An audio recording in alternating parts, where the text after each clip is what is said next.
प्रिय विद्यार्थियों, सुप्रभात। कक्षा 10 के विद्यार्थियों का हिंदी क्लास में स्वागत है। आप पढ़ रहे थे जयशंकर प्रसाद की प्रभो कविता, जिसमें आपने प्रभो कविता पढ़ ली थी। अब इसके हम प्रश्न उत्तर देखेंगे। प्रश्न उत्तर देखो आप। पहला प्रश्न है, जयशंकर प्रसाद का जन्म हुआ था, तो इसमें ब विकल्प को सही करोगे। कौन सा विकल्प सही है इसमें? ब विकल्प 1889 ईस्वी में। जयशंकर प्रसाद का जन्म कब हुआ था? ब विकल्प को सही करोगे 1889 ईस्वी में। दूसरा प्रश्न है, जयशंकर प्रसाद द्वारा संपादित पत्रिका का नाम क्या था? इसमें घ विकल्प सही करोगे।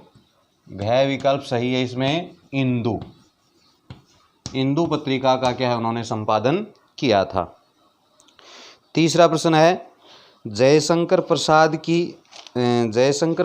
के किन्हीं 3 काव्य संग्रहों के क्या है, नाम लिखिए।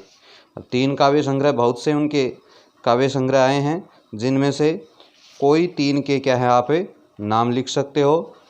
जैसे कोई 3 में आप किसी भी के नाम लिख दो। जैसे कानन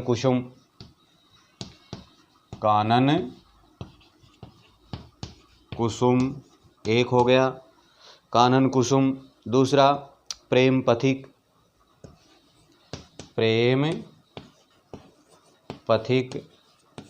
और तीसरा लहर।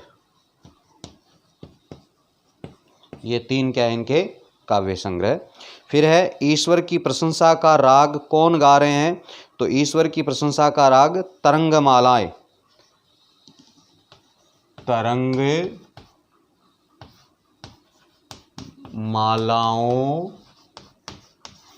द्वारा हैं। पूरा प्रश्न होगा, ईश्वर की प्रशंसा का राग तरंगमालाओं के द्वारा सागर क्या कर रहा है? गा रहा है। फिर है, मनुष्य के मनोरथ कब पूर्ण होते हैं? जब ईश्वर की दया होती है तब मनुष्य के मनोरथ पूर्ण होते हैं। जब ईश्वर की दया होती है तब मनुष्य के मनोरथ पूर्ण होते हैं। और अंशुमाली का क्या अर्थ है? अंशुमाली का अर्थ है सूर्य। क्या अर्थ है? सूर्य। 7वां प्रश्न, प्रकृति पद्मिनी के अंशुमाली से कवि का क्या तात्पर्य है? तो उत्तर है, ऐसी मान्यता है और प्रत्यक्ष दिखाई भी देता है कि सूर्य के प्रकाश से कमलों का क्या होता है? विकास होता है। वह कमलनियों की रक्षा भी होती है। उसी प्रकार समस्त पेड़ पौधों, जीव जंतुओं आदि की रक्षा एवं विकास एक ईश्वर के द्वारा ही होता है। अतः इस प्रकृति रूपी कमलिनी का विकास करने वाला ईश्वर रूपी क्या है? सूर्य है। ईश्वर ही सृजन क्षमता से प्रकृति का विकास एवं प्रसार होता है। फिर से बोल रहा हूँ कि ऐसी मान्यता है कि प्रत्यक्ष दिखाई भी देता है कि सूर्य के प्रकाश से ही कमलों का क्या है? विकास होता है और कमलिनी की क्या होती है? रक्षा होती है। उसी प्रकार समस्त पेड़ पौधों एवं जीव जंतुओं आदि की रक्षा एवं विकास एक ईश्वर के द्वारा ही होता है। अतः इस प्रकृति रूपी कमलिनी का विकास करने वाला ईश्वर रूपी सूर्य ही है। ईश्वर की ही सृजन क्षमता से प्रकृति का क्या है? विकास एवं प्रसार होता है। इसीलिए प्रकृति पद्मिनी का अंशुमाली किसको कहा है? सूर्य को कहा है। कवि ने ईश्वर को अनादि क्यों कहा है? जिसके जन्म अथवा उत्पत्ति आदि का पता न चले। जो इस सृष्टि में सर्वप्रथम हुआ हो उसे अनादि कहते हैं। उसी प्रकार इसी आधार पर वेदों एवं पुराण समस्त शास्त्रों में ईश्वर को अनादि कहा गया है। ईश्वर के माता पिता कौन हैं या किसने उसका पालन किया है, ये किसी को ज्ञात नहीं है। फिर भी ईश्वर की सत्ता है और वही समस्त चराचर सृष्टि का पालक, रक्षक और विकास करता है। इसी कारण कवि ने ईश्वर को क्या है? अनादि कहा है। यामिनी में अनूठा पता कौन बता रही है? यामिनी अर्थात रात्रि में तारों की पंक्ति ईश्वर का क्या है, अनूठा पता बता रही है। यानी रात्रि में तारों की पंक्ति है वो ईश्वर का अनूठा पता बता रही है। रात्रि में अंधकार रहता है तब दीपक के प्रकाश में वस्तुएं दिखाई देती है। उसी प्रकार रात्रि में तारे रूपी असंख्य दीपकों के प्रकाश से ईश्वर के विशाल मंदिर का क्या है, पता मिल जाता है। वह पता अतीव रहस्यमय होने से अनूठा बताया गया है, जिससे ईश्वर की सृष्टि संबंधी माया का आभास होता है। 10वां प्रश्न है, दयानिधि से क्या तात्पर्य? दयानिधि का शाब्दिक अर्थ है दया का भंडार। दयानिधि का शाब्दिक अर्थ क्या है? दया का भंडार। कविता में कवि ने ईश्वर को दयानिधि बताया है, क्योंकि ईश्वर की दया से ही सृष्टि का संचालन होता है। प्राणियों के सुख दुख तथा जन्म मरण आदि के साथ रात दिन आदि का क्रम चलता रहता है। ईश्वर की दया से ही प्राणियों के सारे मनोरथ क्या होते हैं, पूर्ण होते हैं, इसीलिए उसे दयानिधि कहा गया है। फिर निबंधात्मक प्रश्नों में प्रभो कविता का सार अपने शब्दों में लिखिए। तो सार, प्रभो कविता का पूरा सार आपको लिखना है। जयशंकर प्रसाद, जैसे आपने पढ़ा है कि इसमें ईश्वर की स्तुति की गई है। चंद्रमा की किरणें, उसकी दिव्य, चंद्रमा की जो स्वच्छ किरणें हैं वो उसकी मधुर मुस्कान को व्यक्त करती है। ईश्वर अनादि और अनंत है, वही संसार की लीला से ज्ञात होता है। ईश्वर की दया का प्रसार सागर की तरंगमालाएं गाती हुई दिखाई देती है। साथ में ईश्वर की मधुर मुस्कान चांदनी के रूप में तथा मधुर हंसने की ध्वनि नदियों की कलकल ध्वनि के रूप में सुनाई देती है। रात्रि में आकाश में असंख्य जगमगाते हुए तारे सृष्टि रूपी मंदिर में अनोखे लगते हैं। ईश्वर की दया या कृपा हो जाए तो मनुष्य के समस्त मनोरथ क्या होते हैं, पूर्ण होते हैं। ये सार लिखना है। और प्रभो कविता की भाषा की विशेषताएं बताइए। तो जयशंकर प्रसाद के प्रारंभिक कविताओं में ब्रज भाषा का प्रयोग किया है, परंतु प्रवर्ती कविताओं की रचना शुद्ध खड़ी बोली हिंदी में की है। मैंने पहले ही बताया था कि इनकी भाषा कौन सी है, खड़ी बोली। प्रारंभिक रचनाएं हैं वो तो इनकी ब्रज भाषा में, लेकिन बाद में खड़ी बोली में इनकी रचनाएं लिखी गई है।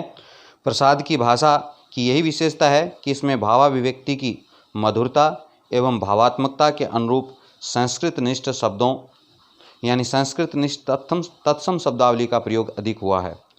इस विशेषता के कारण प्रस्तुत कविता की भाषा तत्सम प्रधान भी है। इसमें भावगत गांधीर्य भी है और सरसता एवं सामासिकता भी है। प्रसाद ने भावाव्यक्ति में सदैव सौष्ठव लाने का प्रयास किया है। इस कारण प्रस्तुत कविता में सुंदर भावों के अनुरूप शब्दावली का प्रयोग किया गया है। अलंकृत भाषा के प्रयोग से इसमें कुछ सामासिक पद भी प्रयुक्त हुए हैं। साथ ही भाषा में कोमलता, लयात्मकता भी दिखाई देती है। कुछ लाक्षणिकता एवं व्यंजक शब्दों का भी क्या है, प्रयोग हुआ है। तो मानवीकरण शैली भी अपनाई गई है। इस प्रस्तुत कविता की भाषा सौष्ठव की दृष्टि से प्रस्तुत कविता अत्यंत उत्तम है। तो अब आगे आपका नया टॉपिक शुरू होता है और वो है नए कवि आपके सूर्यकांत त्रिपाठी निराला। थोड़ी सी मैं इसकी जानकारी दे देता हूँ, फिर बाकी की कल मूल जानकारी दे रहा हूँ मैं। सूर्यकांत त्रिपाठी निराला।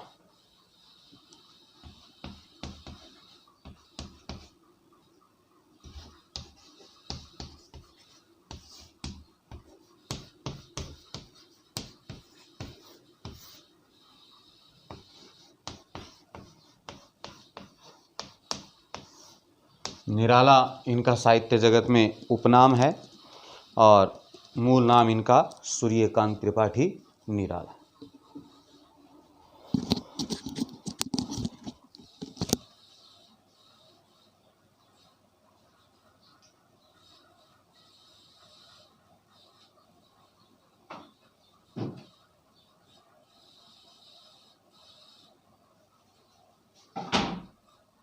लाइट की व्यवस्था कर रहा हूँ।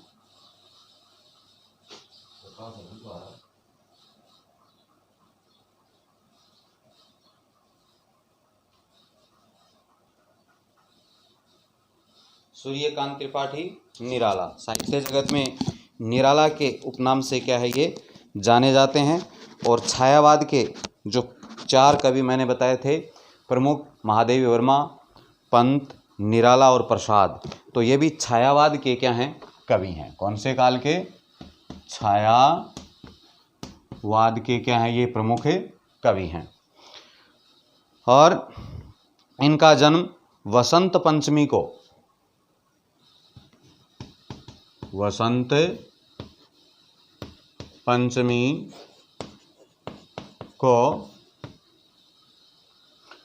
बंगाल के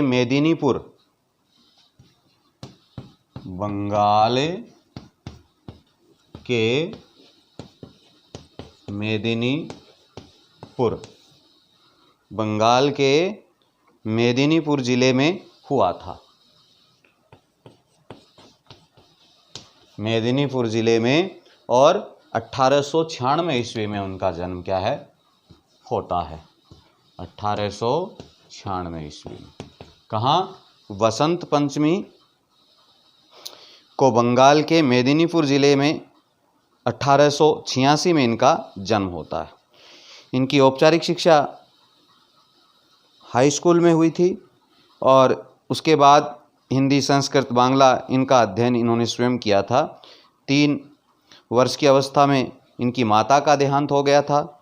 युवावस्था में पहुंचते पहुंचते इनके पिताजी इनका साथ छोड़ करके चले गए और प्रथम विश्व युद्ध हुआ, उसमें फैली महामारी के कारण इनकी पत्नी, भाई, भाभी, चाचा सब चल बसे, यानी पूरा का पूरा परिवार उजड़ गया था। और दूसरा विवाह किया, वो पत्नी भी थोड़े समय पश्चात इनका साथ छोड़ करके चली गई। उनसे एक पुत्री की प्राप्ति हुई जिसका नाम रखा गया था सरोज। लेकिन सरोज भी युवावस्था में कदम रखते रखते इस लोक से क्या है गमन कर जाती है। सरोज की मृत्यु के पश्चात ये भीतर तक निराला क्या है खिल जाते हैं, यानी सरोज की मृत्यु ने निराला को भीतर तक क्या कर दिया था, झकझोर दिया था। लेकिन फिर भी उनके साहित्य में ज्यों का त्यों निखार। सरोज की याद में उन्होंने एक काव्य भी लिखा है, सरोज स्मृति। इनकी जो रचनाएं हैं, अनामिका, परिमल, गीतिका, तुलसीदास, कुकरमुता, रानी और कानी, नए पत्ते, राम की शक्ति पूजा, अर्चना, आराधना, ये इनकी क्या है प्रमुख रचनाएं हैं। यहाँ आपके पाठ्यक्रम में इनकी 2 कविताएं हैं। पहली है अभिनय होगा मेरा अंत। अभिनय होगा मेरा अंत, एक तो ये कविता इनकी, और दूसरी है मातृवंदना।